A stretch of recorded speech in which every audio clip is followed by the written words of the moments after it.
Часть 4. Вспомнил я еще одну доработку.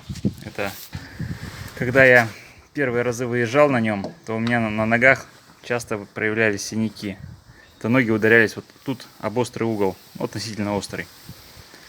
В итоге я потом взял, вырезал часть этого кожуха и вместо этого ребра варил пластинку из металла. И потом покрасил кисточкой, черной краской. И с другой стороны точно так же. Все, после этого стало заметно сильно комфортнее и удобнее ехать. Но еще не идеально. Все равно еще немножко мешает. Ну как-то так.